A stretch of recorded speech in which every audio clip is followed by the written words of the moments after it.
Guys, I have an amazing list for you. So I'm not even going to do a long introduction. I'm just going to get into it because I want to get into this list. I am QueenAusetHeru, and thank you for joining me for another wonderful edition of Ask It Aquarius. If you haven't already, please hit the red subscribe button and smack the bell. Also, if you like this video, please give it a thumbs up and pass it on to anybody and everybody else you know. Please leave us a positive comment in the comment section and stick around to the end of the video because after I read this list, I am going to read some positive comments. Okay? If you want to get a reading done or spend some time with me, check out underneath this video because my personal information is there. Likewise, if you want to get some Ask an Aquarius merchandise or some Archangel Michael merchandise, that information is also underneath this video. Let's get into it. So, in order to be with an Aquarius, you have to turn us on emotionally and mentally. Physical is not going to be enough. And as a matter of fact, the physical comes last. So you have to get into, you gotta pique my interest on an emotional and a mental level before my body is even going to respond to you. And if you are a jerk, and let's say I liked you and my body is responding to you, and then you start acting stupid, my body will stop responding to you. So Aquarius, a lot of Aquarius tell me that they feel the same way. So I'm going to tell you some emotional turn-ons. This is for Aquarius, but it's also for other people. So other people of other sun signs will find this to be sexy too. Okay? Emotional turn-on. Now, I got these from Dr. Elizabeth Frederick on Instagram. And it's at Dr. Elizabeth Frederick on Instagram. And Frederick is Fedrick.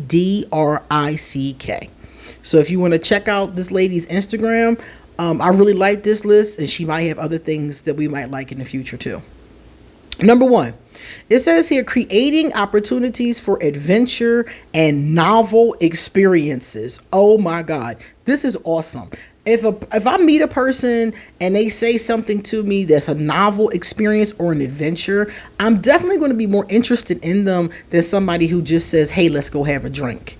A drink is fine. I like drinks. But if they said to me, you know something, there is a, what is that thing called where you're trapped in the room and you got to figure your way out of it? It's like a puzzle. I think it's like a panic room or something like that. I forgot what they call it, but it's a thing where you and some friends get put into a room and you have to find clues to get your way out the room.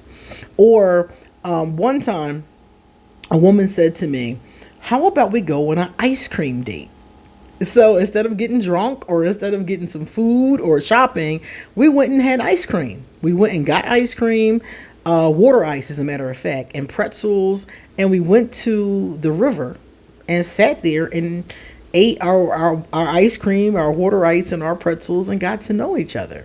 So that date, even though me and her didn't keep seeing each other, that date was very impressive to me. Because I was like, oh, this is really, a novel idea. So adventures and novel ideas will work. Number two, self-awareness and a willingness to admit when you're wrong.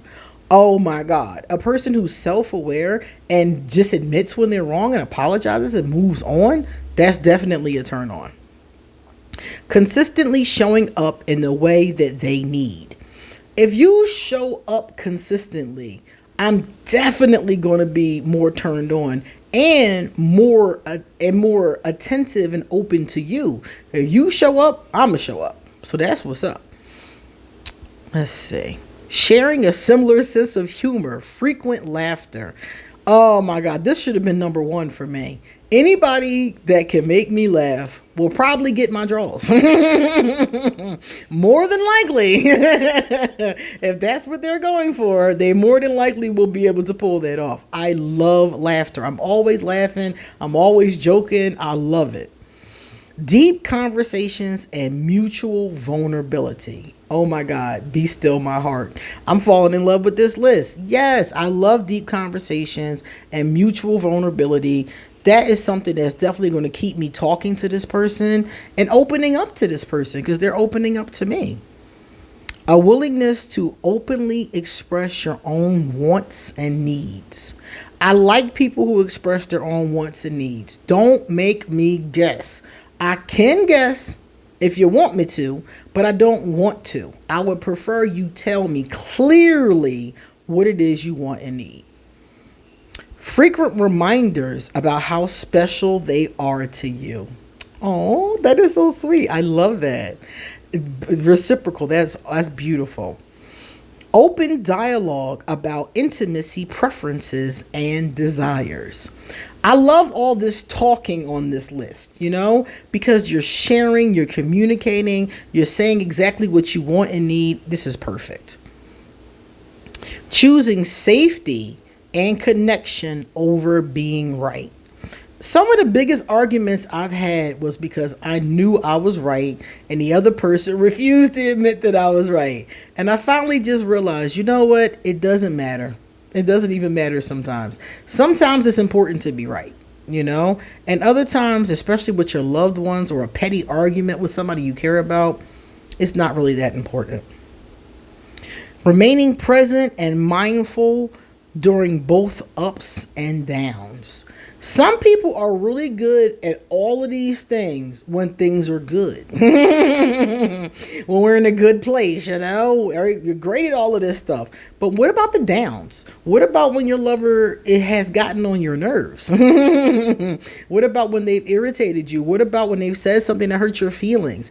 Are you still going to be present? Are you still going to be vulnerable? Are you still going to be open? Are you still going to be ready for those deep conversations, even though that person has just pissed you off? Maybe you can't at that moment. Maybe you're not in a loving space at that moment. But can you back up, clean that up, and come back forward? So I think that last one is really important because a lot of people are very present and very mindful when things are good, and they're treating you well when things are good. But then when there's an argument or when you hurt their feelings, they might get nasty, they might get dismissive, they might say little smart shit to you or be hurtful or lash out.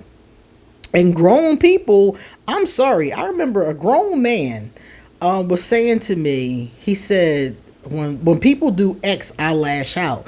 And I was like, dude, you're 45 years old. You're still lashing out like a 2-year-old? Like, grow up. When somebody does something to you, instead of lashing out, how about talking about it? How about communicating about how your needs have been disrespected and you want change in the future? How about that conversation? Instead of you lashing out at them like a freaking 4-year-old, So a lot of times that last one is a big thing because people during the downs make some pretty interesting mistakes. So do these emotionally turn you on as much as they do me? This kind of person will definitely get my attention. This kind of person is definitely going to get callbacks from me.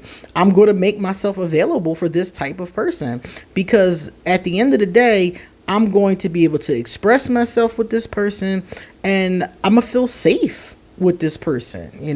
They always talk about creating safe space. I feel like this person would be a safe space. All right, so we got our emotional turn-ons going on. Now we're going to read some positive comments. The first one is from my girl. Hold up. Luce Lopez. What's up, Luce? Oh, guys, if you're not subscribed, please subscribe, okay? As I'm reading through the comment section, some people who make comments every day are not subscribed. So make sure you subscribe. All right, so Luce said, I'm only a bit clingy when I really love to be with that special person. Luce is Aquarius, y'all. And she says, who brings out that quality in me. Very far and few, but it's happened to me. After a while, I chilled out and gave them space. So, yes, Aquarius, yes, we can be clingy. Yes, it happens, but it's going to be a very special person to get us to that point. And some of us have never even experienced it. That's how rare it is. I've talked to Aquarius that was like, we can be clingy? I've never done that. And I'm like, because you ain't never liked nobody that much. That's why. Now, the next positive comment is from AJR. AJR said, I'm a February the 13th. Oh, what's up? Birthday twin. February 13th, Aquarius female. What's up? I have an Aquarius stellium with a moon in Aquarius. Oh, wow. You're very Aquarius. Like I am.